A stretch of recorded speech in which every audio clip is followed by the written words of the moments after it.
Anime के शुरुआत में हमें एक लड़का दिखाया जाता है जिसका नाम वाई था और वो इस दुनिया में सबसे ज्यादा यूजलेस कल्टीवेटर है, क्योंकि यही इकलौता एक ऐसा लड़का है जो कि इस दुनिया में लेवल 1 में अटका हुआ है। चाहे ये कितनी भी ज्यादा मेहनत कर ले, वो लेवल 1 से आगे नहीं बढ़ पाता। और क्योंकि वाई लेवल 1 में 3000 सालों से अटका हुआ है, तो वो बहुत ज्यादा दुखी है और वो ताकतवर बनने के लिए कुछ भी कर सकता है। हमें बताया जाता है कि इस दुनिया में 4 रेल्म होते हैं, जिसमें से हमारा वाई पहले रेल्म जो कि फाउंडेशन रेल्म था उसमें होता है। जब वाई ने फाउंडेशन रेल्म ज्वाइन किया था तब वो बस एक बच्चा था, लेकिन करीब 3000 साल बाद वहाँ पे एक अटैक होता है। वहाँ बहुत सारे थंडर बीस्ट्स उनके ऊपर हमला कर रहे थे। वहाँ मौजूद बहुत सारे मेजेस एक ब एक मरते जा रहे थे और बस उसी वक्त उस रेल्म का लीडर जिसका नाम यूंजी था वो वहाँ पे आता है और उसके स्किल्स और पावर लेवल के साथ उसे लगता है कि वो उसे आराम से मार देगा। लेकिन ये देखकर कि वहाँ पे कितने सारे बीस्ट्स हैं और वो कितने ज्यादा पावरफुल है, यूंजी यानी कि रेल्म का लीडर भी खुद डर जाता है। ये देखकर वो अपने सारे सोल्जर्स को उनके तरफ लड़ने भेज देता है ताकि वो बच सके। और उसी वक्त वहाँ पे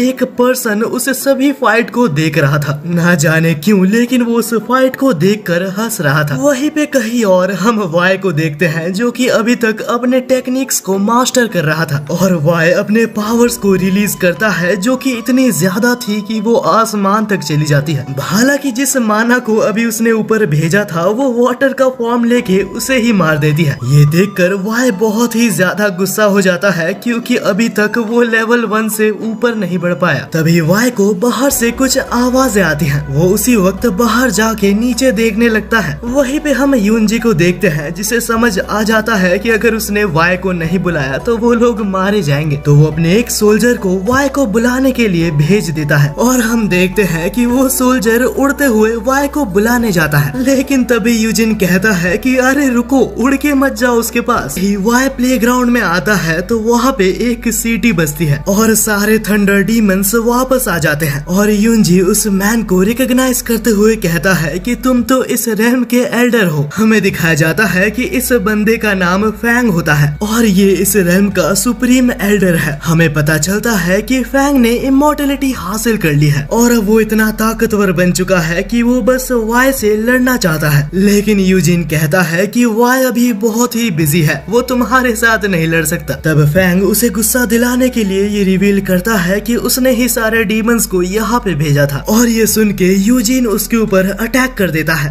वो कुछ नहीं कर पाता क्योंकि फैंग बहुत ही ताकतवर है और बस उसी वक्त वाई लैंड करता है। वाई को देखते साथ फैंग उसके पास जाके उसे मस्का लगाने लगता है, लेकिन वाई को समझ नहीं आता कि आखिर फैंग उसके साथ क्यों लड़ना चाहता है।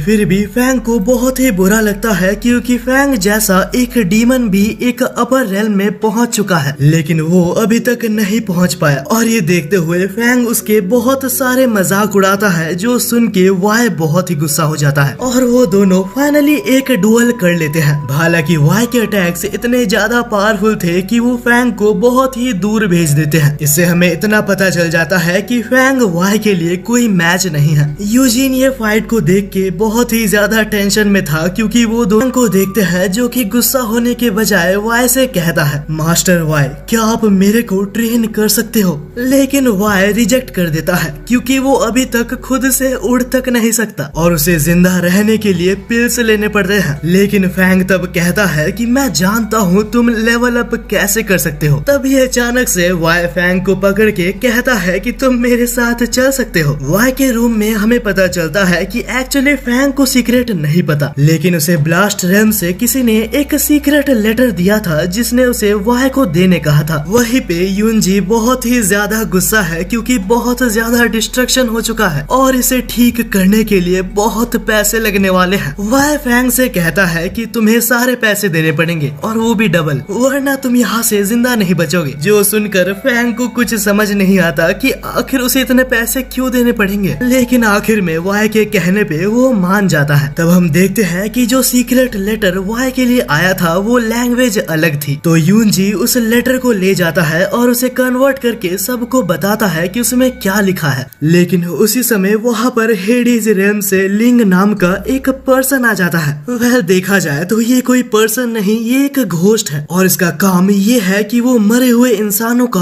आत्मा ले जाता है। और जैसे कि हमें पता है कि वाई 3000 सालों से पिल्स खाते हुए आ रहा है ताकि वो जिंदा रह सके। वाई को हर 50 साल में एक पिल खाना पड़ता है ताकि वो जिंदा रह सके, और वो वक्त आ चुका था जबकि उसे एक और पिल खाना पड़ेगा। हेडीज वाई से कहता है कि तुम्हें ये बचपन छोड़ देना चाहिए, तुम इस वक्त लेवल अप नहीं कर सकते, तुम्हें मेरे साथ चलना चाहिए। लेकिन वाई कहता है कि नहीं, मैं ये कर सकता हूँ और मेरे बिना परमिशन के तुम यहाँ पे मत आया करो, कुछ भी हो जाए मैं एक इमॉर्टल रेल्म में जाके ही रहूंगा। ये कहकर वाई उसे बाहर निकाल रहा था, लेकिन उसी वक्त हेडीज वाई की कुछ बेइज्जती कर देता है और हमारे लौंडे को बेइज्जती पसंद नहीं है। तब हेडीज कहता है कि तुम्हें गुस्सा आ रहा है, क्यों ना हम एक बेट लगाए, हम दोनों एक डुएल करते हैं और अगर मैं जीता तो तुम मेरे साथ आओगे। अगले ही सीन में हम वो दोनों को लड़ते हुए देखते हैं जहाँ वाई सारे अटैक से डॉज कर रहा था। वह देखा जाए तो वाई की पिल ऑलरेडी खत्म हो चुकी है और अगर हेडीज चाहता तो वो उसे बिना कहे अपने साथ ले जा सकता था, लेकिन क्योंकि हेडीज और वाई अच्छे दोस्त हैं तो वो उसे एक मौका देता है। लेकिन उससे पहले वाई उसे एक पावर अप पंच से वहाँ से भगा देता है। लेकिन उसके जाते हुए हमें पता लगता है कि वाई के पास अभी बस 10 दिन बचे हैं, अगर उसने एक और पिल ढूंढ के नहीं खाई तो वो मारा जाएगा। वही पे अगले दिन सुबह वाई यूजिन को सभी कुछ बता देता है। यूजिन वाई से कहता है कि मुझे अभी यहाँ से जाना होगा क्योंकि मुझे बहुत कुछ रिपेयर करना है। तब वाई कहता है कि अगर तुम यहाँ से जा रहे हो तो क्या तुम कुछ हर्ब्स ला सकते हो ताकि मैं अपने लिए एक और पिल बना सकूं। लेकिन यूजिन कहता है कि ये हर्ब्स को ढूंढना बहुत ही मुश्किल है। ये हर्ब्स बहुत ही महंगे मिलते हैं, लेकिन वो प्रॉब्लम नहीं है। प्रॉब्लम ये है कि वो महंगे मिलते हैं लेकिन बहुत ही ज्यादा रेयर है। और ये सुन के वाई अपना दिमाग चलाते हुए अपने ट्रांसफॉर्मेशन स्किल्स दिखाता है और ट्रांसफॉर्म होके एक लड़की बन जाता है। और एक्चुअली में ये लड़की यूजिन की क्रश थी और उसे देखते साथ यूजिन और कुछ नहीं बोल पाता। वो कहता है कि आपका काम हो जाएगा, बस अपने नॉर्मल फॉर्म में आ जाओ। अब इसके बहुत देर बाद हमें दिखाया जाता है कि वाई किसी के साथ पहाड़ों से नीचे आता है और अफसर दूसरों के साथ उड़ने पे वाई की तबीयत खराब हो जाती है। ये एक और रीजन है कि उसे जल्द से जल्द लेवल अप करना होगा। अब वाई वहाँ से चलते हुए आगे जा रहा था, लेकिन अचानक से वहाँ पे बहुत सारे गुंडे आ जाते हैं। लेकिन ये देखकर कि वाई उनसे थोड़ा सा भी नहीं डरा, वो लोग कुछ समझ नहीं पाते। इससे पहले कि वाई कुछ करता, वहाँ पे एक और पर्सन आके उन सभी को बहुत ही गंदी तरीके से मारता है। हमें उस पर्सन का नाम दिखाया जाता है जो कि मुझे भी नहीं पता। वो वाई को देख के कहता है कि तुम्हें ऐसे घूमना नहीं चाहिए, यहाँ काफी सारे गुंडे हैं जो तुम्हें हार्म कर सकते हैं। और वो ये भी कहता है कि वो डीमन हंटिंग करने जा रहा है। और ये सुन के वाई को बहुत ही ज्यादा क्यूरियोसिटी होती है और वो उस लड़के को फॉलो करने लगता है। हालांकि उसे फॉलो करते करते वो दोनों ही एक केव के पास आ चुके थे, जहाँ अचानक से एक डीमन उस लड़के के ऊपर हमला कर देता है। लेकिन वो लड़का उस अटैक को बहुत ही इजीली डॉज करके उस मॉन्स्टर को मार डालता है। हालांकि आगे जाने पे उस केव के अंदर उसे बहुत सारे मॉन्स्टर्स दिखते हैं। वो बेशक स्ट्रॉन्ग है, लेकिन इतने सारे मॉन्स्टर्स को हराना कोई बच्चों का काम नहीं। तो वो जितने सारे मॉन्स्टर्स मार सकता था मार के एंट्रेंस के तरफ भागने लगता है। लेकिन एंट्रेंस तक पहुंचने से पहले वहाँ एक बहुत ही बड़ा डीमन उसका रास्ता रोक लेता है। इससे पहले कि वो डीमन उसे मार पाता, कोई उसका सर ही उड़ा देता है। और हम देखते हैं कि ये कोई और नहीं वाई था। वो उसे बहुत ही खुश होकर इंट्रोड्यूस करता है और अपने टेक्निक्स की मदद से सभी को मार डालता है। वो लड़का वाई के इस स्वॉर्ड प्ले को देख के बहुत ही इम्प्रेस हो गया था। लेकिन ये चीज वो वाई को नहीं दिखाता क्योंकि वो कल्टीवेटर से गुस्सा है, क्योंकि कल्टीवेटर्स ने कोर्ट ऑफ सेंचुअन किंगडम के साथ कुछ गलत किया था। तो वो लड़का अपना नाम कहता है जो कि टैंग था और वो वाई से कहता है कि क्या तुम मेरे साथ मेरे रेल्म में आ सकते हो, मेरे विलेज के ऊपर हमला हो चुका है और मुझे अपने विलेज को बचाना है। वो ये भी कहता है कि डीमंस को मारने के तुम्हें पैसे और फेम भी मिलेगा। लेकिन वाई कहता है कि मुझे पैसे और फेम नहीं चाहिए, बस बाद में रात को मुझे मोमोज खिला देना। अगले सीन में हम टैंग को देखते हैं जो कि वाई को डिलाइट हाउस में लेके आता है और हमें एक बहुत ही बड़ा सीक्रेट पता चलता है कि टैंग कोई लड़का नहीं एक लड़की है। और पहले केव में वो बहुत ही गुस्सा थी क्योंकि वाई अभी तक नहीं बता पाया कि वो बस एक लड़की है।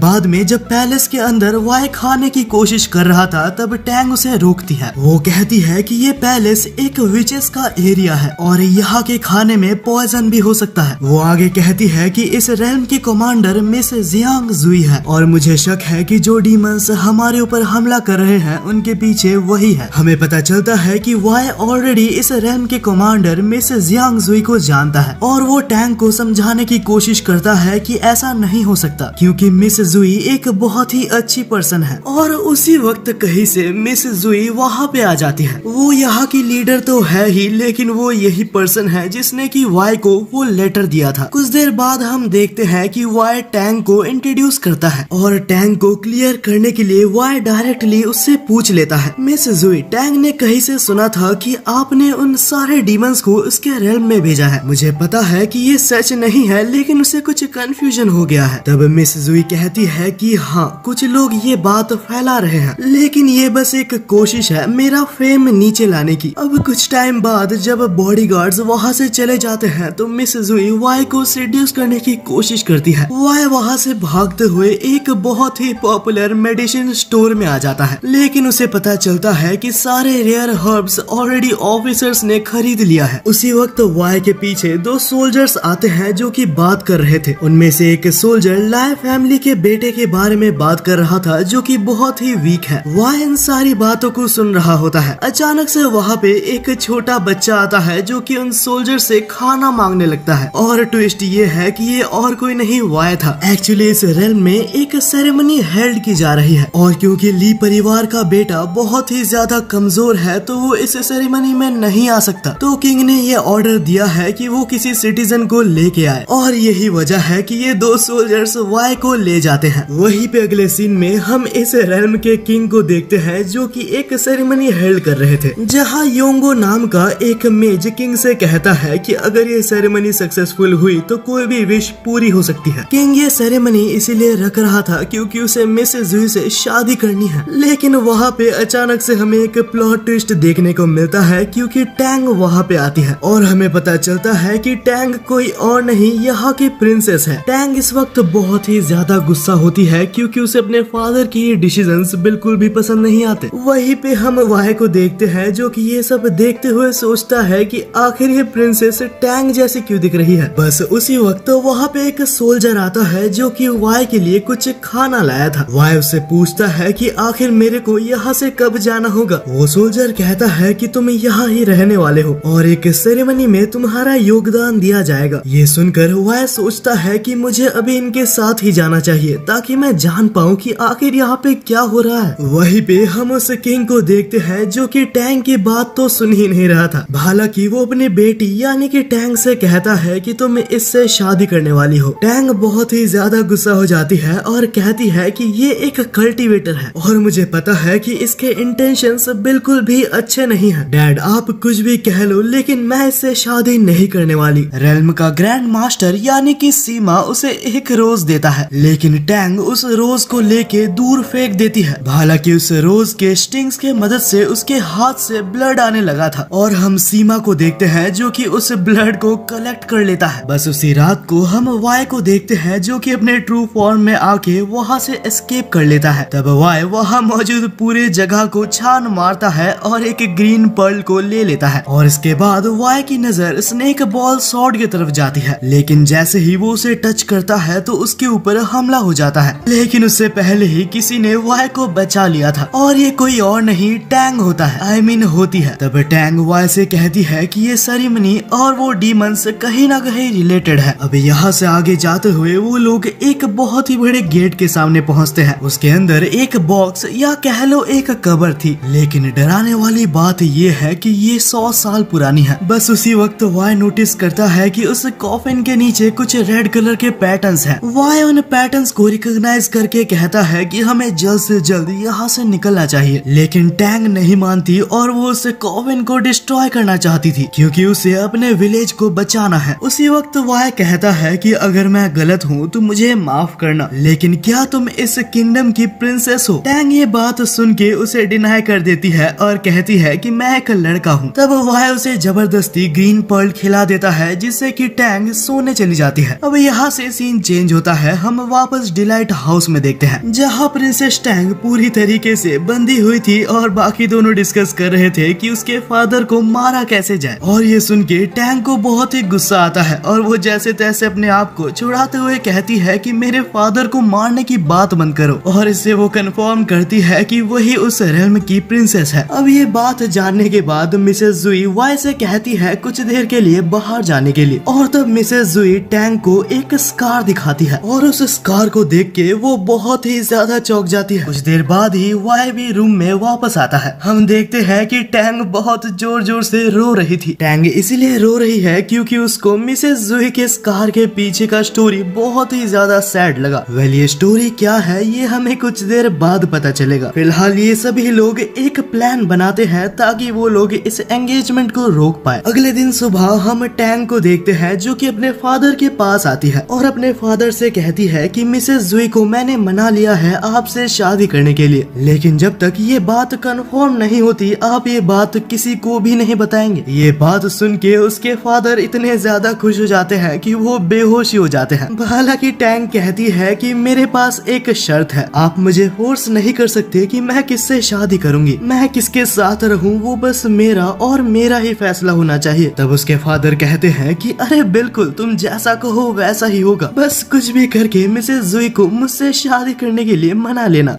इसके अगले सीन में हम मिसेस जुई को देखते हैं जो कि फाइनली इस कैसल में आ गई होती है क्योंकि कल सेरेमनी है तो वो दोनों ही प्रिपेयर हो रहे थे। तभी टैंग फिर से मिसेस जुई की वही स्कार को देखती है और तब फाइनली हमें पता चलता है कि पिछली रात उसने क्या स्टोरी बताई थी। मिसेस जुई बताती है कि मेरी मदर एक ह्यूमन है, हालांकि मेरे फादर एक डीमन है। हजारों साल पहले की बात है, ह्यूमंस और डीमंस के अंदर एक बहुत ही खतरनाक फाइट हुई थी और उस वक्त का करेंट डीमन लॉर्ड एक वॉरियर था और ह्यूमंस को बेरहमी के साथ मारने के बाद डीमन लॉर्ड ने मिसेस जुई के मदर के साथ बहुत ही गंदा हरकत किया और इसी की वजह से मिसेस जुई पैदा हो गई। लेकिन उसके कुछ देर बाद ही वो डीमन लॉर्ड मिसेस जुई और उसके मदर के ऊपर हमला करके उसे मार देता है। हालांकि उसके मदर ने अपना सैक्रिफाइस करके मिसेस जुई को कुछ भी करके बचा लिया था। मिसेस जुई जिंदा है इस बारे में डीमन लॉर्ड को कोई भी भनक नहीं था और क्योंकि मिसेस जुई के अंदर अब डीमन की भी पावर मौजूद है तो डीमन लॉर्ड कुछ भी करके उसे मारना चाहता है। वो ये भी कहती है कि तुम्हारे रेल्म के ऊपर जिन डीमंस ने हमला किया था वो प्रोबेबली मेरे फादर ने ही करवाया है और इसमें मेरा नाम डाल दिया गया ताकि मुझे डीमन रेल्म में वापस भेज दिया जाए। अब यहाँ से सीन चेंज होता है और हम सेरेमनी में देखते हैं जहाँ बहुत सारे बच्चों को सैक्रिफाइस के लिए एक लाइन में लगा दिया गया है और उन बच्चों में से ही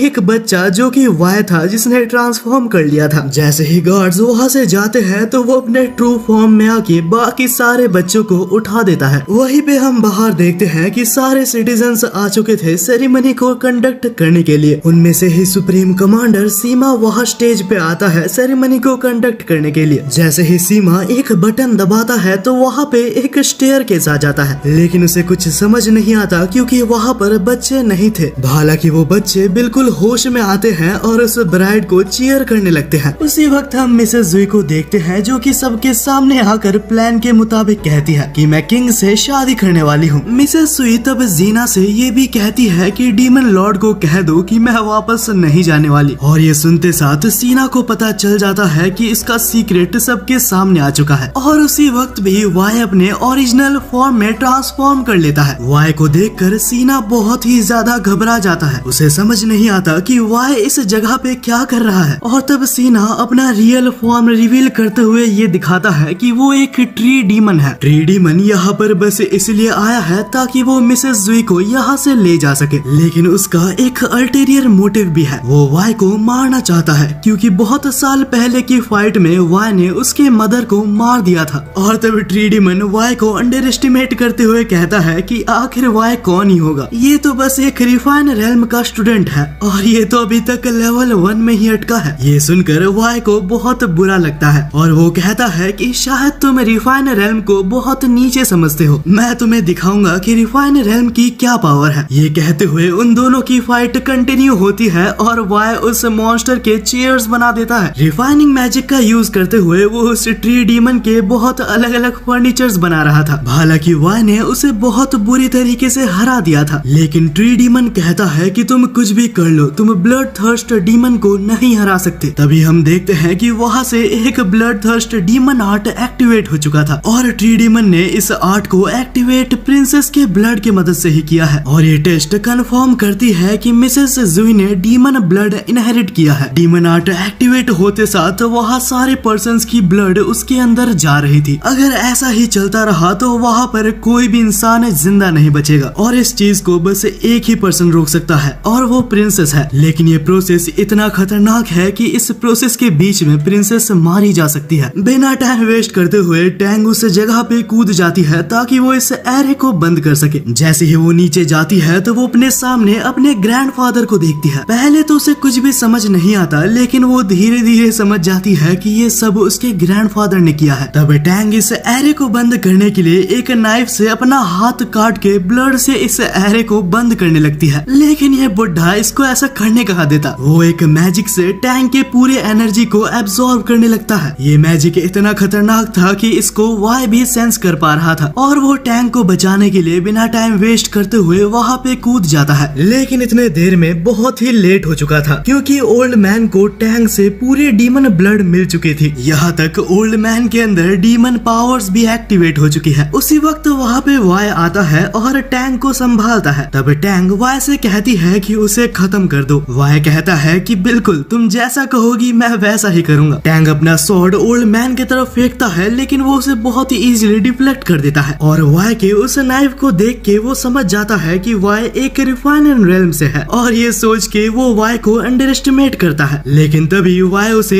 एक बहुत ही जोर का पंच मारता है जिससे वो बहुत ही पीछे जाके गिरता है। ओल्ड मैन को समझ नहीं आता कि आखिर एक रिफाइंड रेल्म का आदमी इतना स्ट्रॉन्ग कैसे हो सकता है। इससे पहले कि बुढ़ा कुछ और बोल पाता, वाई उसे आसमान में भेज देता है। वाई उसे इतना मारता है कि वो बुढ़े की जान निकल जाती है। ओल्ड मैन इतना मार खा चुका था कि वो उसकी जान की भीख मांग रहा था, लेकिन हमारे वाई को ऑर्डर मिला है कि वो इस बुढ़े को मार दे। वो उसे पकड़ता है और हेलीकॉप्टर बना के उड़ने लगता है। इस पॉइंट तक ओल्ड मैन इतना मार खा चुका था कि उसके बॉडी के सारे बोन से टूट गए थे और फाइनली वाई उसका काम तमाम करके टैंक को ऊपर ले आता है। हम देखते हैं वहाँ बहुत ही ज्यादा डिस्ट्रक्शन हुआ था। डिस्ट्रक्शन को साइड में रखे तो वहाँ बहुत लोग मारे गए थे, इसलिए वहाँ पे हेडीज भी आ जाता है उनके सोल्स को कलेक्ट करने के लिए। वेल उसी बीच हमें वाई का एक पास्ट दिखाया जाता है जहाँ वाई एक छोटा बच्चा था और उसके सामने एक पर्सन अपीयर हुआ था। वो एक काफी मिस्टीरियस पर्सन था जो कि वाई से प्रॉमिस करवाता है कि तुम कल्टीवेशन के रास्ते में जाओगे। यहाँ से सीन चेंज होता है और हम टैंग और मिसेस जुई को देखते हैं। मिसेस जुई अपने मैजिक की मदद से टैंग के अभी अभी इनहेरिटेड डीमन स्पिरिट को क्लोज कर देती है। वो टैंग से कहती है कि डीमन स्पिरिट एक बहुत ही रेयर चीज है और यही वजह है कि मैंने इसके स्मेल को अभी के लिए सील कर दिया है ताकि इस बारे में किसी को भी पता ना चले। इसके बाद टैंग पूछती है कि आखिर वाई इतना ज्यादा स्ट्रॉन्ग क्यों है। हालांकि वो रिफाइन रेल्म में है लेकिन वो लेवल 1 में है। मिसेस जुई कहती है कि वाई एक बहुत ही यूनिक पर्सन है। हालांकि वो लेवल 1 में है लेकिन वो इतना ताकतवर है कि सभी लोग यहाँ तक डीमंस भी उसकी रिस्पेक्ट करते हैं और वो बहुत से जगह स्वॉर्ड मास्टर के नाम से जाना जाता है। बस वाई की मदद से ही अभी बहुत सारे रेल्म पीस में है, वरना अभी बहुत ही ज्यादा केओस होता। वहीं पे कहीं और हम हेडीज और वाई को देखते हैं। हेडीज अभी भी अपने जिद में अड़ा है और कहता है कि हालांकि तुम इनकार्नेट हो जाओ लेकिन तुम्हें पिल्स खा के जिंदा नहीं रहना चाहिए। वाई कहता है कि प्लीज मुझे कुछ और दिन जिंदा रहने दो, मैं और ज्यादा मेहनत करूंगा और मुझे बस कुछ ही टाइम लगेगा लेवल 1 से आगे बढ़ने में। हेडीज कहता है कि यही सेम बात तुम पिछले 3000 सालों से कह रहे हो। बाय द वे मैं तुम्हें रिमाइंड करवा दूं, तुम्हारे पास बस आखिरी 2 दिन बचे हैं, उससे पहले तुम्हें कुछ करना होगा। ये कह के वो यहाँ से चला जाता है। यहाँ से सीन चेंज होता है और हम वाई को देखते हैं महल के अंदर, जहाँ टैंग के फादर वाई का शुक्रिया अदा करते हैं उसकी बेटी को बचाने के लिए और ये कहता है कि तुम्हें मेरी बेटी के साथ हमेशा रहना चाहिए। वाई वहाँ से बहाना दे के वहाँ से निकलने की कोशिश कर रहा था, लेकिन उसके फादर कहते हैं कि टैंग को और ताकतवर बनना होगा होगा। यहाँ तक टैंग खुद भी कहती है कि हाँ मैं तुम्हारे साथ ट्रेनिंग करना चाहती हूँ। वाई फिर भी कहता है कि मैं बहुत ज्यादा ट्रैवल करता हूँ, ये बहुत ही मुश्किल होने वाला है। टैंग जिद में अड़ी होती है और कहती है कि क्या तुम्हें डर लग रहा है, मैं तुम्हें सरपास कर लूंगी। वेल यहाँ से थोड़ी देर बाद हम देखते हैं कि वो लोग खाना खाने के बाद सो रहे थे। टैंग सो रही होती है और वाई उसके तरफ देख रहा था और वो सोचता है कि शायद तुम्हें मेरे साथ नहीं होना चाहिए क्योंकि तुम्हारे पास डीमन ब्लड है और तुम एक बहुत ही इजी टारगेट बन सकती हो। अब यहाँ से कुछ दिन बाद हम देखते हैं कि वाई एक क्लोक्ड मैन से लड़ रहा था और ये कोई और नहीं हेडीज होता है। वो यहाँ पर इसीलिए आया था क्योंकि वाई का टाइम एक्सपायर हो चुका है। वाई कहता है कि नहीं मुझे कुछ और दिन जिंदा रहना है। हेडीज उसे ले ही जाने वाला था कि वाई के मुंह में कहीं से आके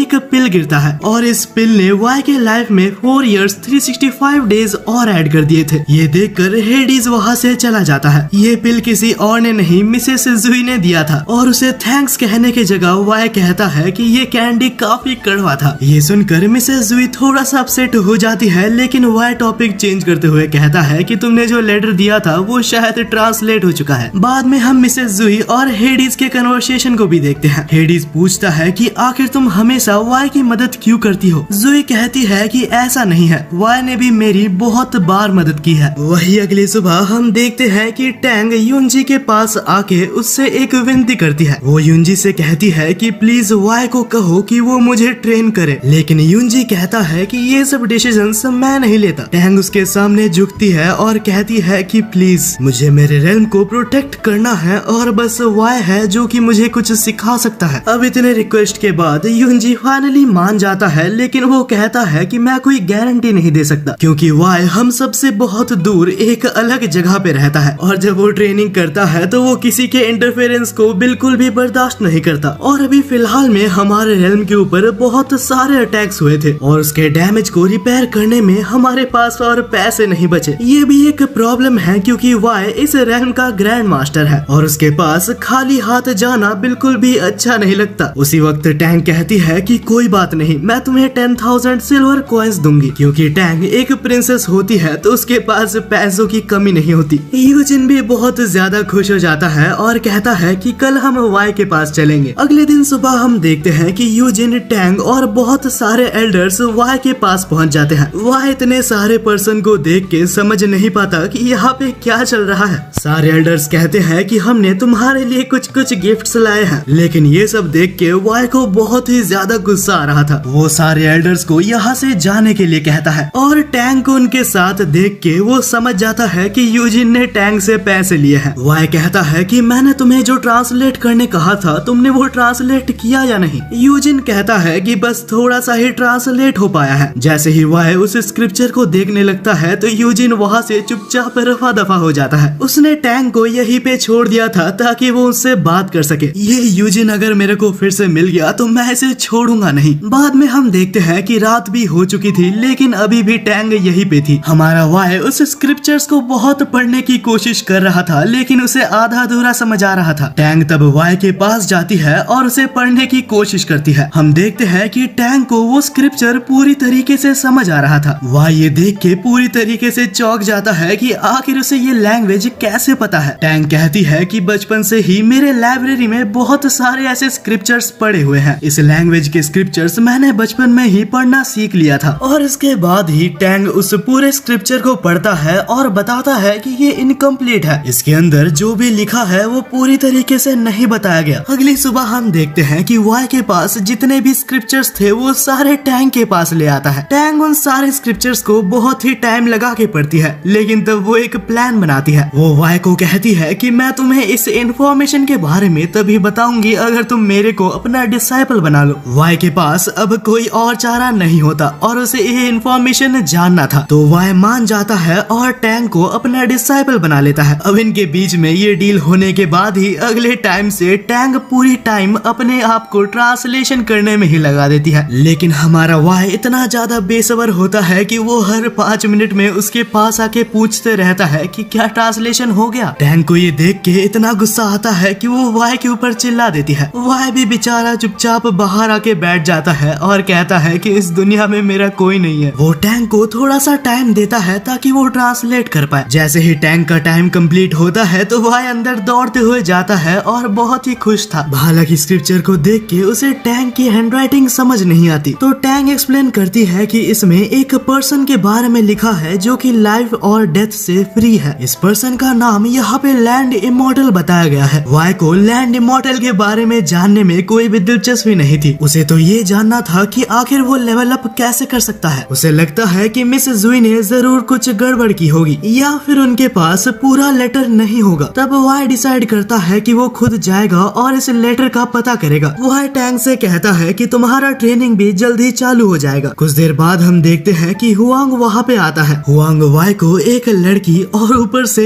एक रेल्म के प्रिंसेस के साथ देख के चौंक जाता है। वाई ने हुआंग फू को इसलिए बुलाया था क्योंकि उसे अच्छे से पता है कि वो स्टोन कहाँ पे है। हुआंग को एग्जैक्ट लोकेशन भी पता है और वो उड़ भी सकता है, जिस वजह से वाई ने उसको चुना था। वाई टैंक से ये भी कहता है कि ये तुम्हारा पहला ट्रेनिंग होगा। ये जान के कि टैंक को भी उसके साथ आना है, वो बहुत ही ज्यादा डर जाती है क्योंकि वो लोग जिस जगह पे जा रहे हैं वो एक बहुत ही खतरनाक जगह है। वाई कहता है कि चिंता मत करो, मैं तुम्हारे साथ हूँ। अगले ही पल हम देखते हैं कि वो तीनों निकल चुके थे और ये जर्नी बहुत ही ज्यादा डेंजरस थी। बीच में बहुत खतरनाक मॉन्स्टर्स आते हैं, लेकिन युंग फू उसको देख लेता है और बहादुरी मार रहा था कि मैंने इमॉर्टल टेस्ट भी तो पास किया है। कुछ देर बाद हम देखते हैं कि वो तीनों उसी जगह पे पहुंच चुके थे जहाँ पे युंग फू को पहली बार वो स्टोन टैबलेट दिखा था। लेकिन देखा जाए तो इस वक्त वहाँ पर कुछ भी नहीं है। उसी वक्त टैंक को वहाँ पर एक बहुत ही क्यूट से आइस के पेयर दिखते हैं। टैंक बिना सोचे समझे उसे पकड़ने जाती है, लेकिन वाई उसे ठीक टाइम में बचा लेता है क्योंकि वो कोई आइस नहीं, एक बहुत ही ज्यादा वेनमस मॉन्स्टर था। लेकिन इस इंसिडेंट से टैंक को थोड़ा सा इंजरी होता है और वहाँ पे थोड़ा ब्लड गिरता है। और क्योंकि टैंक का ब्लड स्पेशल है क्योंकि उसमें डिमोनिक एक्टिविटीज है और उसी वजह से वहाँ पे अचानक से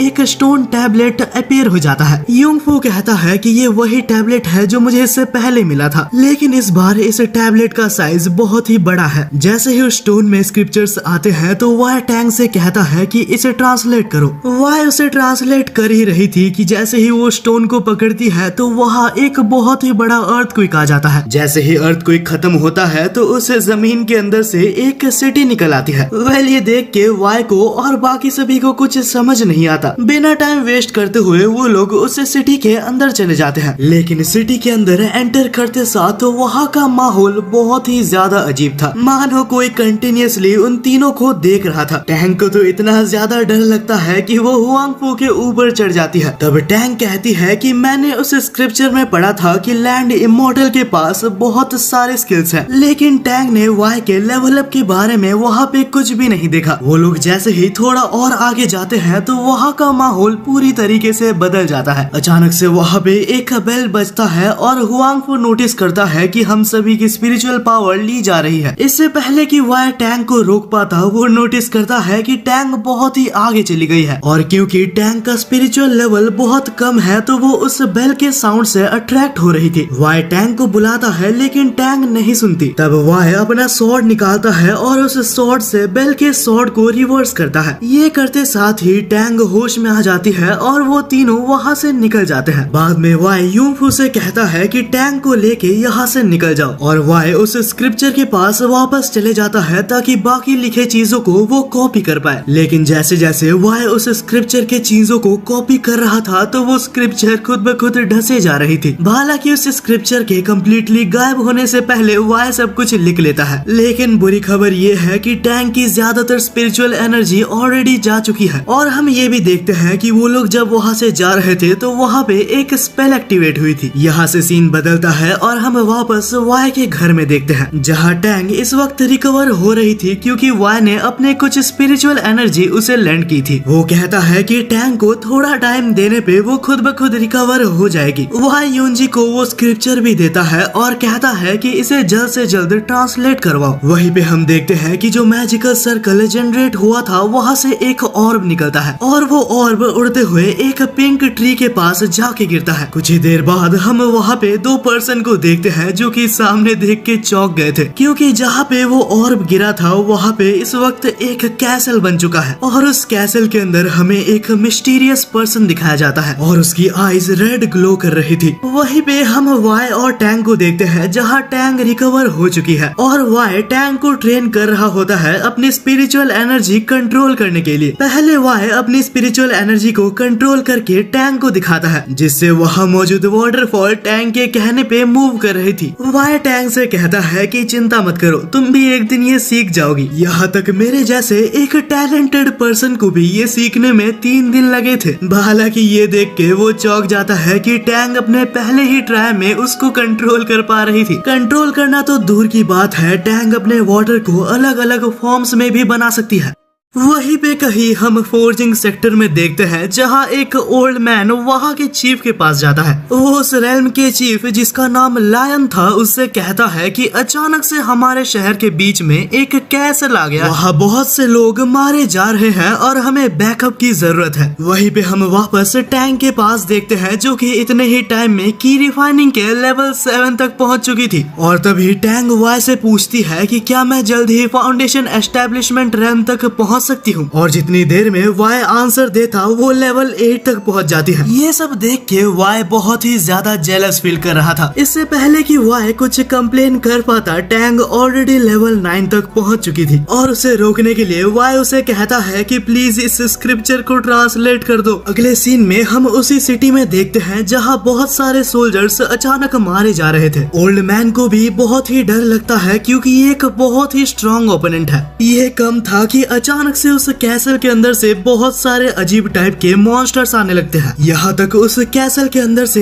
एक अजीब सी वेव आती है, जो कि सारे सोल्जर्स को कंट्रोल कर लेती है। उन सभी के आईज रेड कलर के हो चुके थे और एक साथ सिटी के तरफ बढ़ रहे थे। और उनका मिशन ये था कि वो किंग को मारे और शन डायनेस्टी को फिर से रिवाइव कर सके। हालांकि इससे पहले कि लायन कुछ कर पाता, अचानक से वहाँ पे हजारों एरोज उनके तरफ आने लगते हैं। लायन वहाँ पे एक बहुत ही बड़ा बैरियर कास्ट करता है, जिससे कि वो लोग अपने आप को बचा लेते हैं। और तब लायन कहता है कि तुम लोग यहाँ से जाओ, मैं तब तक इनको होल्ड करता हूँ। लेकिन ओल्ड मैन कहता है कि आखिर हम यहाँ से कैसे जाएं? बाहर निकलते साथ ही यहाँ बहुत सारे डीमंस हैं। लायन कहता है कि तुम्हें जल्द से जल्द यहाँ से कोई रास्ता निकालना होगा, मैं इन्हें ज्यादा देर तक नहीं रोक सकता। ये कहकर लायन वहाँ से निकल के वहाँ के मेन बॉस को मारने जाता है। अब हमें सीधा 3 दिन बाद का सीन दिखाया जाता है, जहाँ हम वाई को देखते हैं, जो कि कंप्लेन कर रहा था कि Tang already foundation establishment realm तक पहुंच चुकी है। मैं वहां पहुंचने के लिए 3000 सालों से मेहनत कर रहा हूं, लेकिन वो मेरे से आगे बस 3 दिन में चली गई। लेकिन उसी वक्त टैंग वहां आके वाई से कहती है कि शायद एक बहुत ही बुरी न्यूज है। हम लोग जिस दिन वहां से लौटे थे, तो शायद हमने एक स्पेल एक्टिवेट कर दिया था, और उस स्पेल की मदद से लैंड इमॉर्टल इस सिटी में आ चुका है। वहीं पे हम लायन को देखते हैं, जो कि लड़ने गया था, लेकिन बहुत ही जल्दी पकड़ा गया। उसे बहुत ही बेरहमी से पकड़ के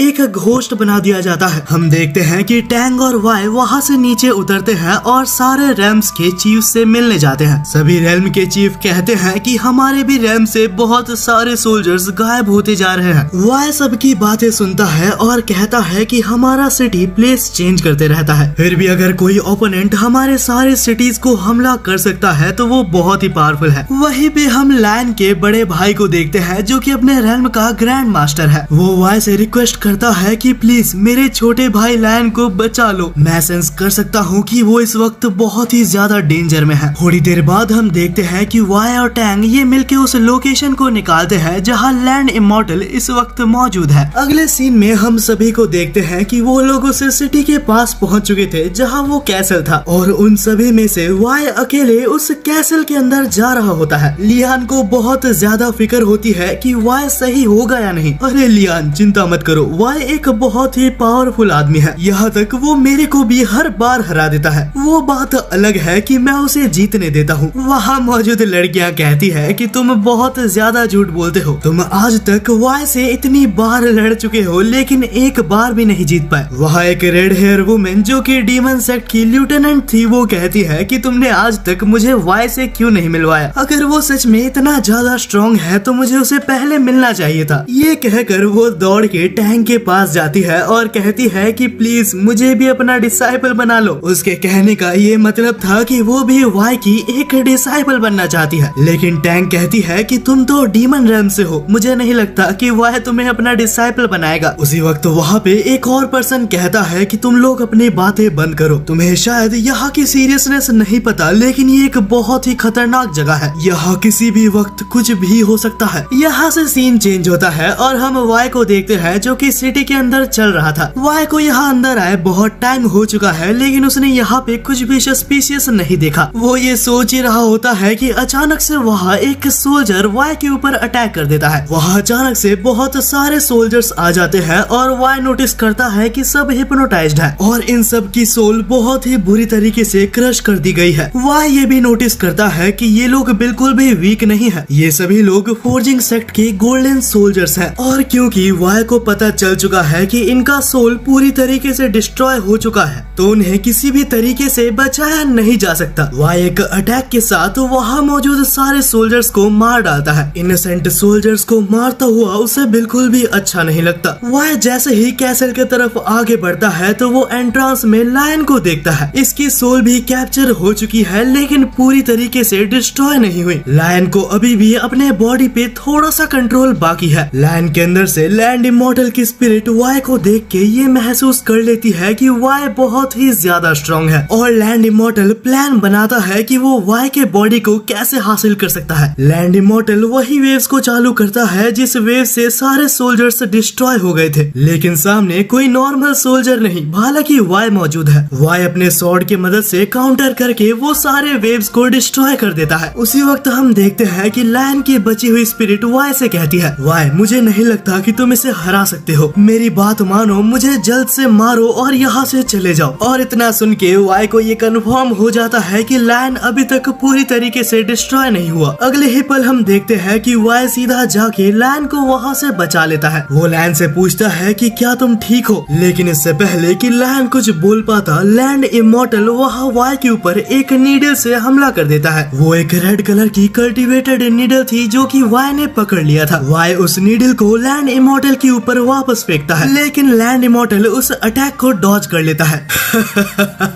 मुझे नहीं लगा था इतने सालों बाद भी मॉडल वर्ल्ड में तुम्हारे जैसा कोई स्ट्रॉन्ग पर्सन होगा जो कि इतना पावरफुल हो कि वो मुझसे लड़ पाए। ये कहकर लैंड इमॉर्टल वाई के ऊपर एक खतरनाक हमला करता है, लेकिन वाई उस अटैक को डिफ्लेक्ट करके वापस लैंड इमॉर्टल के ऊपर भेज देता है और वो अटैक लैंड इमॉर्टल को लग भी जाती है। ओह, मुझे नहीं लगा था कि तुम इतने पावरफुल होगे। मुझे एक बात बताओ, एक रिफाइन रेल्म का पर्सन इतना ज्यादा स्ट्रॉन्ग कैसे हो सकता है? छोड़ो, जाने दो, वैसे भी आज के बाद तुम यहाँ से नहीं बचने वाले। बस वेट करो, एक बार मेरी डायनेस्टी रिवाइव हो जाए तो उसके बाद तुम भी कुछ नहीं। ये कहकर लैंड इमॉर्टल वहाँ एक मैजिक करके वहाँ से वैनिश हो जाता है, लेकिन उसके गायब होने से पहले वाई ने अपना स्वॉर्ड वहाँ पे पिन कर दिया था। थोड़ी देर बाद हम देखते हैं कि वाई वापस सभी के पास आ जाता है, लेकिन इससे पहले कि कोई कुछ सवाल कर पाता, टैंग उसके पास जाके वाई को एक जोर का थप्पड़ मारती है, जो देखकर वहाँ सभी लोग बहुत ही ज्यादा हैरान हो जाते हैं। तब टैंग कहती है कि चिंता मत करो, मैंने ये जानबूझ के किया है, वरना हमें कैसे पता चलता कि वाई अपने कंट्रोल में है। तब वाई लियोन से कहता है कि मैं तुम्हारे छोटे भाई को आज नहीं बचा पाया, लेकिन चिंता मत करो, वो अभी तक अपने कॉन्शियसनेस में है। वाई के मुंह से ये सुनने के बाद लियोन को चैन की सांस आती है। यहाँ से सीन चेंज होता है और हम लायन को देखते हैं जो कि बंधा हुआ था। लायन बार बार लैंड इमॉर्टल से कहता है कि मुझे जाने दो, लेकिन लैंड इमॉर्टल कहता है कि अगर तुम चले गए तो वाई मेरे कब्जे में नहीं आएगा। लैंड इमॉर्टल का प्लान ये होता है कि वो स्ट्रॉन्ग मॉर्टल्स को अपने कब्जे में कर सके, लेकिन ये सुन के लायन कहता है कि तुम वाई को कभी भी नहीं हरा सकते। लेकिन ये सुन के लैंड इमॉर्टल बहुत ही ज्यादा गुस्सा हो जाता है और वो अपने नाइफ को सीधा लायन के ऊपर फेंक के मारता है। वहीं पे हम देखते हैं कि उसके बड़े भाई को अचानक से दर्द होने लगता है। वो अपने छोटे भाई लायन का बदला महसूस कर सकता था। हम ये भी देखते हैं कि वो फोर्ज सेक्शन में कुछ बना रहा होता है। यहाँ से सीन चेंज होता है और हम संग लियू को देखते हैं जो कि बीमार होने का एक नाटक कर रहा था। लियान वहाँ आता है और उससे उसका हालचाल पूछता है और लू भी यहाँ नाटक करते हुए कहता है कि मुझे माफ करना, मेरी वजह से तुम्हारा छोटा भाई पकड़ा गया। तभी लियान वहाँ पे टैंग और जिन याओ को बुलाता है। ये दोनों यहाँ लू की ख्याल रखने आए थे और लिन याओ के पास यहाँ पे एक सिरप था जो कि बहुत ही ज्यादा मैजिकल था, जो कि वो जबरदस्ती लू को पिला देती होती है। तभी हम देखते हैं कि लियान वहाँ पे वाई पे बदल जाता है। एक्चुअली ये वाई था जो कि लियान का रूप लेके आया था। वाई को ऑलरेडी पता था कि ये एक फेक लियू है। सिरप को खाने के बाद लियू सब कुछ भूल जाता है और उन सभी का आंसर देने लगता है। वो ये कहता है कि मैं भी लैंड इमॉर्टल के द्वारा कंट्रोल हो रहा हूँ। वाई तब पूछता है कि अगर कोई लैंड इमॉर्टल के द्वारा कब्जे में है तो क्या वो वापस आ सकता है। लुई कहता है कि ये इम्पॉसिबल है। एक बार लैंड इमॉर्टल के द्वारा कंट्रोल होने पे कोई भी वापस नहीं आ सकता। वो ये भी कहता है कि लैंड इमॉर्टल का एक ही मकसद है, यहाँ के प्रिंस को मारना और चेंग डायनेस्टी को रिवाइव करना। एक बार अगर चेंग डायनेस्टी रिवाइव हो जाती है तो बहुत बड़ी मुसीबत आने वाली है। यहाँ से सीन चेंज होता है और हम लैंड इमॉर्टल को देखते हैं जिसके पास एक स्कल था। ये स्कल किसी और की नहीं, विजडम डायनेस्टी की किंग की स्कल होती है। वो स्कल अभी तक जिंदा थी क्योंकि लैंड इमॉर्टल को उससे कोई काम था। हम देखते हैं कि वो स्कल लैंड इमॉर्टल से कहता है कि तुम बहुत बुरी मौत मरोगे।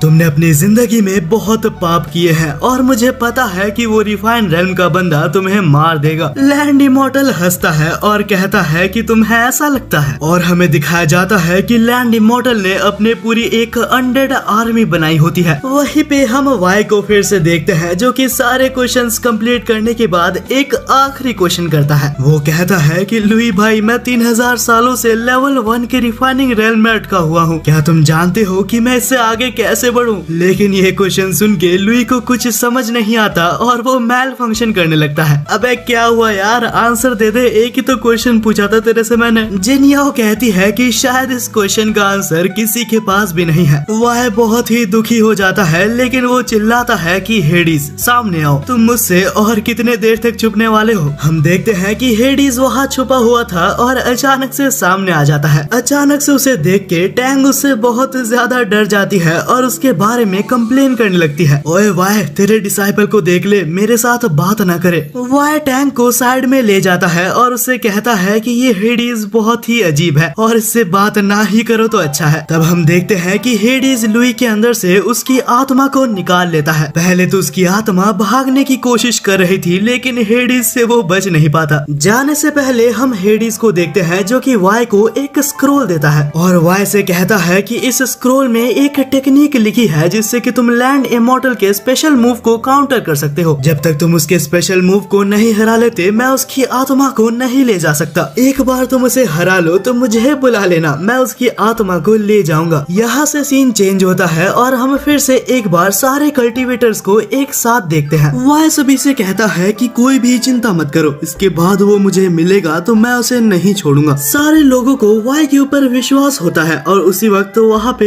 एक आदमी कहता है, मुझे लैंड इमॉर्टल के बारे में कुछ इन्फॉर्मेशन मिली है। वो कहता है कि लैंड इमॉर्टल का कैसल हर 3 दिन में एक बार अपीयर होता है और अभी तक लैंड इमॉर्टल ने करीब 6 लाख लोगों को मार दिया है। अब उन्हें ये पता करना है कि 3 दिन बाद लैंड इमॉर्टल का कैसल कौन से सिटी में आएगा। वाई सभी से कहता है कि चिंता करने की कोई जरूरत नहीं। वो सभी को एक काउंटर फॉर्मेशन का स्क्रोल देता है जिससे वो कहता है कि सभी को कैसे लड़ना है। वो कहता है कि तुम सारे सोल्जर्स को संभालना और लैंड इमॉर्टल को मैं देखूंगा। लेकिन वाई, तुम लैंड इमॉर्टल को हरा तो लोगे ना? वो एक बहुत ही स्ट्रॉन्ग इमॉर्टल है। देखो, अगर मैं हार गया तो तुम में से उसे कोई भी नहीं हरा पाएगा। ये सुन के वहाँ सारे ग्रैंड मास्टर और ल्यूटेनेंट्स एग्री करते हैं। तब वहाँ एक सोल्जर कहता है कि वो सब तो ठीक है, लेकिन हम कैसे जानेंगे कि कैसल कहाँ पे आएगा? वह कहता है कि मेरे रहते हुए तुम्हें कोई चिंता करने की जरूरत नहीं। वहाँ से आने से पहले मैंने कैसल में मेरा स्वॉर्ड को गाड़ दिया था, जिससे मैं अपने स्वॉर्ड को सेंस करके पता लगा सकता हूँ कि वो सिटी कहाँ पे है। तभी मिस ज़ोई पूछती है कि क्या कियान रिन बच सकता है, लेकिन वाई कहता है कि कियान रिन को बचाना बहुत ही मुश्किल है। तभी हम देखते हैं कि एंट्रांस में अचानक से एक रेड हेयर बंदा आता है। उसके पूरे बॉडी में एक आर्मर लगा हुआ था और ये पर्सन कोई और नहीं कियान लियान है। वो कहता है कि मैं भी अपने छोटे भाई को बचाने के लिए मदद करना चाहता हूँ। अब हमें उस दिन का सीन दिखाया जाता है जब सिटी अपीयर होने ही वाला था। वाई हर जगह पोस्टर्स लगा रहा होता है कि कोई भी घर से बाहर ना आए, क्योंकि उसके हिसाब से आज सिटी अपीयर होने वाला है सैंक्चुअन किंगडम में। कुछ ही देर बाद हम देखते हैं कि अचानक से ऊपर से एक बहुत ही बड़ा सिटी यहाँ अपीयर होने लगता है। वही हम सारे रेल्म के सबसे स्ट्रॉन्गेस्ट वॉरियर्स को देखते हैं जो कि अटैक करने के लिए पूरी तरीके से रेडी थे। सभी लोग अपने फॉर्मेशन में थे ताकि वो लोग लैंड इमॉर्टल को हरा सके। जैसे ही कैसल नीचे आता है तो उसमें से बेल की रिंग पूरी सिटी में फैल जाती है। वहाँ मौजूद सारे कल्टीवेटर्स अपना काउंटर मेजर करते हुए उस साउंड को नलिफाई कर देते हैं। अंदर हम लैंड इमॉर्टल को देखते हैं, जो कि ये देख के बहुत हैरान था कि आखिर उन्हें कैसे पता चला कि मैं कहाँ पे आऊंगा। हालांकि ऐसा नहीं है कि इससे मुझे कोई फर्क पड़ता है। अगले ही पल लैंड इमॉर्टल अपने पावर्स की मदद से सारे अनडेड को उस सिटी में छोड़ देता है। वहाँ मौजूद सारे सोल्जर्स भी अनडेड से लड़ने के लिए चले गए होते हैं। सारे रेल्म के कल्टीवेटर्स अपने तरीके से अनडेड्स और बाकी सारे मॉन्स्टर्स को हरा रहे थे। डीमन सेक्ट, स्वॉर्ड सेक्ट और सारे रेल्म से सभी लोग उस अनडेड्स को मारना चालू कर देते हैं। कुछ ही देर में अनडेड्स की गिनती बहुत ज्यादा कम हो जाती है और लैंड इमॉर्टल बहुत ज्यादा पैनिक करने लगता है और लैंड इमॉर्टल डिसाइड करता है कि उसे ही अभी बैटलफील्ड में जाना होगा। लैंड इमॉर्टल बाहर आके स्वॉर्ड सेक्ट के बहुत सारे सोल्जर्स को 1 सेकंड के अंदर मार डालता है। वहाँ हम यूजिन को देखते हैं, जो कि लैंड इमॉर्टल से लड़ने के लिए जाता है, लेकिन उसकी पावर लैंड इमॉर्टल के बिल्कुल भी बराबर नहीं थी। हालांकि वो सारे सोल्जर्स से कहता है कि मैं पूरी तरीके से ठीक हूँ, तुम लोग दूसरे अनडेड के पास जाओ, मैं इसे रोक के रखता हूँ। तो तुम्हें लगता है कि तुम मुझे हरा सकते हो, तुम्हारे अंदर इतनी हिम्मत कैसे आई? ये कहकर लैंड इमॉर्टल यूजिन के ऊपर हमला करने जाता है, लेकिन उसी टाइम पे कियान लियान वहाँ के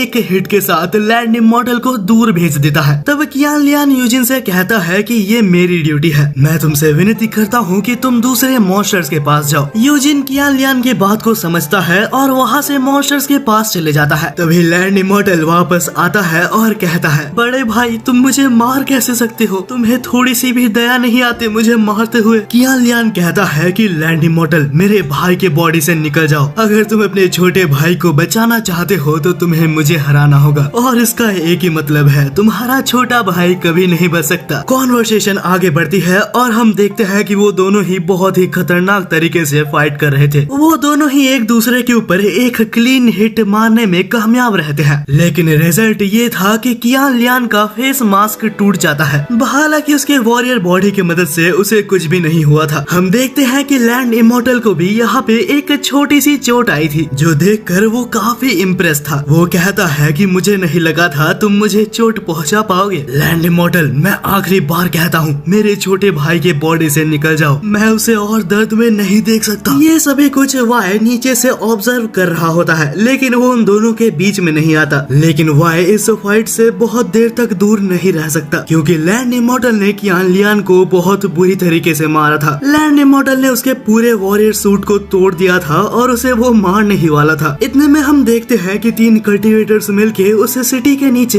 एक फॉर्मेशन बना देते हैं। वहीं पे लैंड इमॉर्टल कहता है कि क्या हुआ, तुम अपने छोटे भाई को नहीं मार सकते? कियान लियान कहता है कि नहीं, मैं तुम्हारे जैसा नहीं हूँ, अपने छोटे भाई को मारने की जगह मैं खुद मरना पसंद करूंगा। अच्छा तो ऐसी बात है, फिर तुम्हें मरना चाहिए। ये कहकर लैंड इमॉर्टल लियान को मारने ही वाला था कि लैंड इमॉर्टल के बॉडी से लियान को होश आ जाता है और वो अपने बड़े भाई को बचाने के लिए उस स्वॉर्ड को अपने ही बॉडी के अंदर ले लेता है। ऐसा करते साथ ही लैंड इमॉर्टल की स्पिरिट लियान के अंदर से निकल जाती है। ये देखकर कियान लियान बहुत ज्यादा दुखी हो गया था। छोटे भाई आखिर तुमने ऐसा क्यों किया? अगर आप मेरे को बचा भी लेते फिर भी मैं अपने ओरिजिनल फॉर्म में नहीं आ पाता। मेरी स्पिरिट को लैंड इमॉर्टल ने अपने पास कैद कर लिया है। आपने मुझे बचाने के लिए बहुत मेहनत की है और बड़े भाई चिंता मत कीजिए, मैं हमेशा तुम्हारे साथ रहूंगा। वहीं पे हम देखते हैं कि लैंड इमॉर्टल के स्पिरिट निकल के कियान लियान के आर्मर के अंदर चला गया था। वो कहता है कि तुम ऐसे नहीं बच सकते, मैं तुम दोनों को ही यहीं पे खत्म कर दूंगा। और जैसे ही लैंड इमॉर्टल यहाँ दोनों के ऊपर हमला करने वाला था, वो बहुत ही जोर से पीछे गिर जाता है, क्योंकि यहाँ पे हमारे हीरो की एंट्री हो चुकी है। वाई कियान लियान के सामने आता है और उसे कहता है कि तुम बहुत ही अच्छे से लड़े और चिंता मत करो, तुम्हारे छोटे भाई की एसेंस अभी भी स्वॉर्ड के अंदर बंद है, यकीनन वो बाद में फिर से रीइंकार्नेट हो जाएगा। वाई ये सारी बातें कियान लियान को बता ही रहा होता है कि कियान लियान उसे पीछे देखने कहता है। वाई अपने स्वॉर्ड को कमांड करता है और उसका स्वॉर्ड वाई के हाथ में आ जाता है, जिससे कि टाइम पे वाई ने लैंड इमॉर्टल के अटैक को रोक लिया था। लैंड इमॉर्टल वाई को देख के बहुत ज्यादा खुश हो रहा था। फाइनली तुम यहाँ पे आ गए, मैं तुम्हारा ही इंतजार कर रहा था। तुम्हारी बॉडी बहुत ज्यादा स्ट्रॉन्ग है, मुझे तुम्हारी बॉडी पे कब्जा करना होगा। तुम बोलोगे और मैं तुम्हें अपनी बॉडी पे कब्जा करने दूंगा। तुम इतने बेवकूफ कैसे हो सकते हो? वाई अचानक से टेलीपोर्ट होके लैंड इमॉर्टल के पास आ जाता है। वाई को देख के वो उसके ऊपर बहुत सारे अटैक्स करता है, लेकिन उसका एक भी अटैक वाई को टच तक नहीं कर पाता। वाई अपने पाम में फोर्स रिफाइनिंग यूज करके वहाँ एक फोर्स पाम अटैक करता है। वाई के एक ही अटैक से लैंड इमॉर्टल का आर्मर पूरी तरीके से टूट चुका था।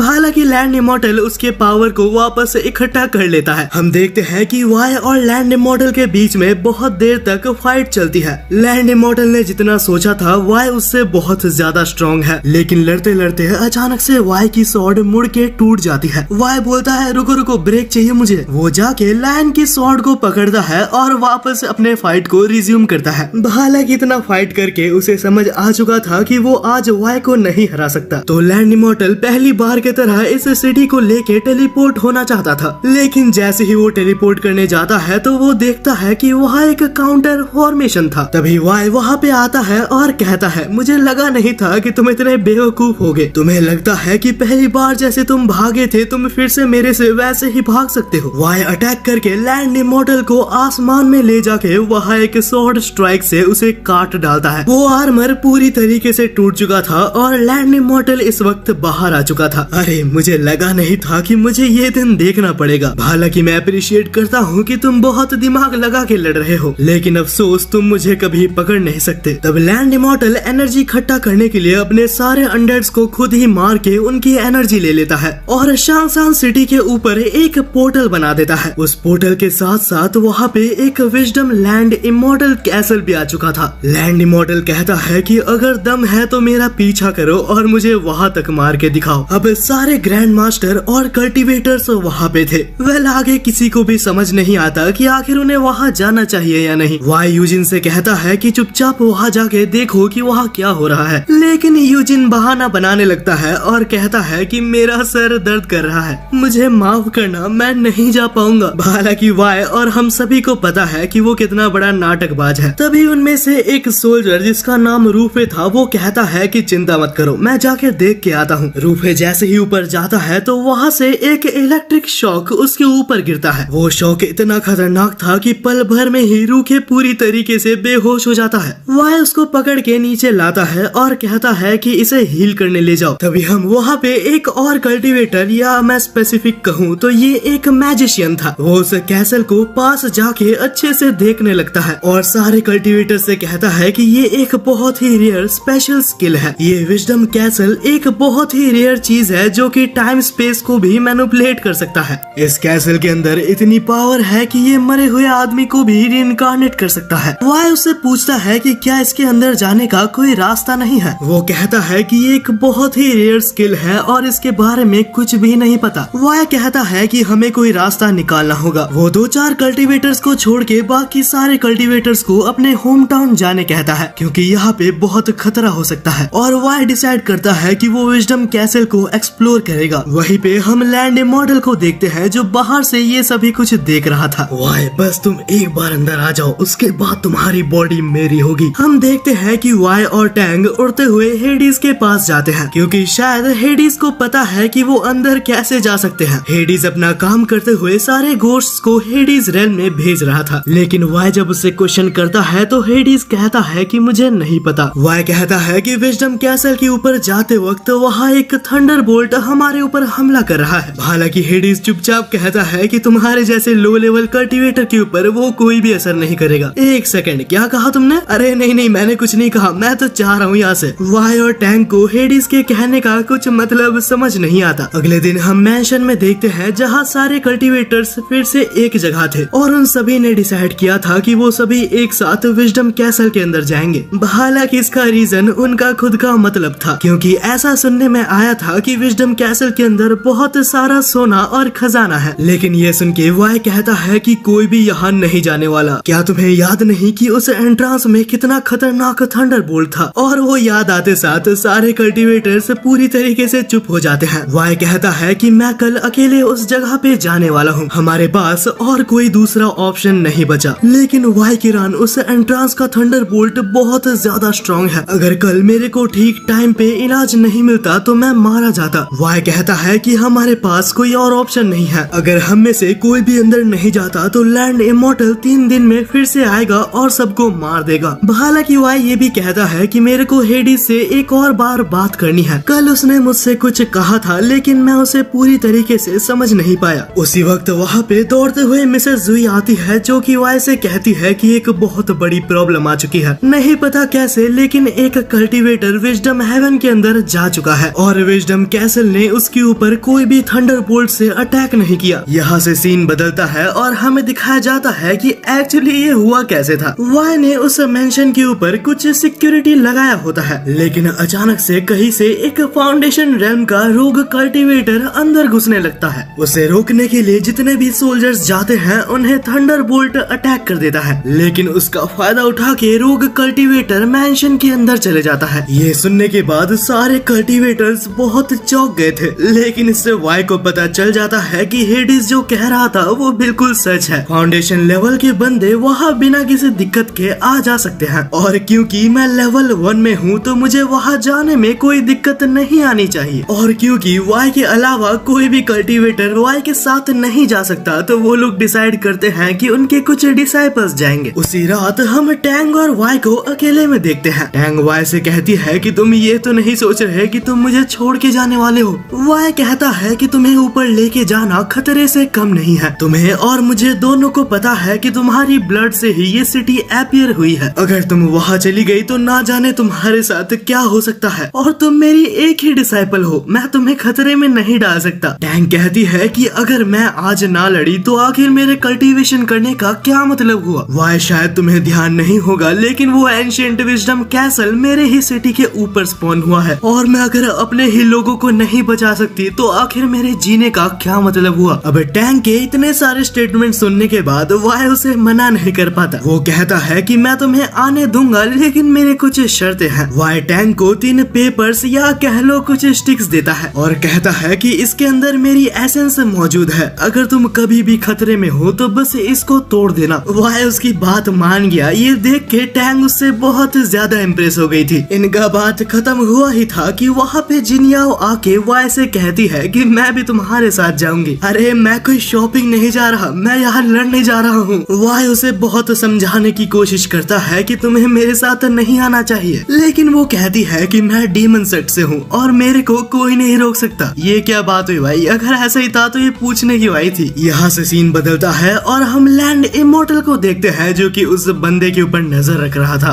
लैंड इमॉर्टल को ज्यादा टाइम नहीं लगता इसे रोग कल्टीवेटर को मारने के लिए। लैंड इमॉर्टल बहुत खुश हो गया था कि वाई अंदर आ चुका है, लेकिन वो देखता है कि ये बस एक रोग कल्टीवेटर है। उसी वक्त हम उस स्कल को देखते हैं जो कि लैंड इमॉर्टल से कहता है तुम्हें लगता है कि तुम वाई को हरा सकते हो, बस रुको, तुम अपने खुद के मौत का इंतजार कर रहे हो। लेकिन लैंड इमॉर्टल के पास भी इस बार कुछ अच्छे प्लान्स होते हैं और अलग से इस विजडम कैसल के अंदर आना एक बहुत ही बड़ी चुनौती है, क्योंकि इस कैसल के अंदर आने से पहले उसे 8 चैलेंजेस का सामना करना पड़ेगा। ये सुनने के बाद वो स्कल भी चुप हो जाता है। वहीं पे हम देखते हैं कि वो टाइम आ चुका था जब ये सभी लोग यानी कि वाई और 1-2 जन अंदर जाए, लेकिन उससे पहले वो फॉर्जिंग टेक्निक से ये चेक कर रहे थे कि थंडरबोल्ट अटैक पे है या नहीं। पहले तो उनके ऊपर कोई अटैक नहीं होता, लेकिन लैंड इमॉर्टल फिर खुद से उनके ऊपर अटैक करता है। वो अटैक किसी को भी लगता इससे पहले वाई उस अटैक को रोक लेता है। तब लैंड इमॉर्टल ऊपर से कहता है कि तुम्हें ये सब करने की कोई जरूरत नहीं, तुम बस जल्दी से ऊपर आ जाओ, मुझे तुम्हारा इंतजार है। हम ये भी देखते हैं कि सारे रेल्म में से सबसे ज्यादा होनहार डिसाइपल्स वाई के साथ जाने वाले थे। वाई के साथ बहुत स्ट्रॉन्ग डिसाइपल्स जा रहे हैं, ये तो सही बात है, लेकिन मुझे कोई ये बताओ कि सारे लड़कियां क्यों हैं। तभी सभी लोग अपने स्वॉर्ड के ऊपर उड़ने लगते हैं और टैंग वाई से कहती है कि मेरे पास आ जाओ, मैं आपको मेरे स्वॉर्ड में वहाँ तक ले जा सकती हूँ। लेकिन वाई बहुत गुस्सा हो जाता है और चारों से कहता है कि मेरे बगैर आगे जाओ, मुझे एक छोटा सा काम है, मैं वो करके आता हूँ। उनके जाने के बाद वाई मिसेस जुई के पास जाता है और उससे एक फेवर मांगता है। वो मिसेस जुई से कहता है कि अपने मैजिक की मदद से वहाँ तक एक रास्ता बना दो, और जैसे ही मिसेस जुई ये करती है तो वाई स्टाइल मारते हुए उड़ते हुए वहाँ तक जाने लगता है। वाई ऐसा दिखा रहा था कि मैं खुद भी उड़ सकता हूँ, लेकिन ये सब देख के मिसेस जुई अपने मैजिक की मदद से उसे ऊपर भेज देती है। वही अंदर लैंड इमॉर्टल फाइनली बहुत खुश होता है कि वाई अंदर आ चुका है और लैंड इमॉर्टल वहाँ 8 सफरिंग्स को ऑन कर देता है। वहीं पे हम देखते हैं कि सभी लोग विजडम कैसल के अंदर आ चुके थे, लेकिन ये जगह बहुत ज्यादा स्ट्रेंज थी। उन्हें समझ नहीं आता कि पहले उन्हें क्या करना चाहिए। लेकिन टैंग जैसे ही आगे जाती है तो वो एक स्क्रिप्चर देखती है जहाँ बहुत कुछ लिखा था। वहाँ टोटल 8 8 सफरिंग्स के बारे में लिखा होता है और ऐसा लिखा था कि जो भी इन 8 सफरिंग्स को पार कर पाएगा वो विजडम कैसल के अंदर आ सकता है। वाई इन सब को पढ़ने के बाद इन्हें इग्नोर कर देता है और कहता है कि ये सब बेकार चीजें हैं। लेकिन जैसे ही वाई ऐसा कुछ कहता है तो वहाँ पे पहला सफरिंग एक्टिवेट हो जाता है। इस सफरिंग का नाम द सफरिंग ऑफ बर्थ था। वाई कहता है कि अगर उधर जाने के लिए मुझे सफर करना पड़ेगा तो वही सही। ये कहकर वो सभी लोग इस पोर्टल के तरफ जाने लगते हैं। सो गाइस, आज के पार्ट के लिए इतना ही। अगर आपको ये एनीमे पसंद आ रहा है तो मुझे जरूर से कमेंट सेक्शन में बता देना, और अगर आपको इसका अगला पार्ट चाहिए तो इस वीडियो को 3 बार हाइप जरूर से कर देना, और मुझे इतना सा कमेंट सेक्शन में बता के जाना कि आप इस एनीमे को कितना रेट करोगे। मुझे पर्सनली ये एनीमे बहुत फनी और बहुत ही अच्छा लगा, तो मैं इस एनीमे को 9/10 की रेटिंग देता हूँ। और यार जल्दी से सब्सक्राइब कर दो क्योंकि हमें 100K तक जल्दी पहुँचना है। तब तक के लिए मिलते हैं यार एक और वीडियो में।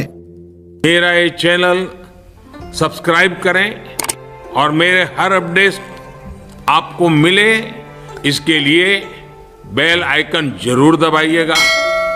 आप सभी को मेरी ढेर सारी शुभकामनाएं।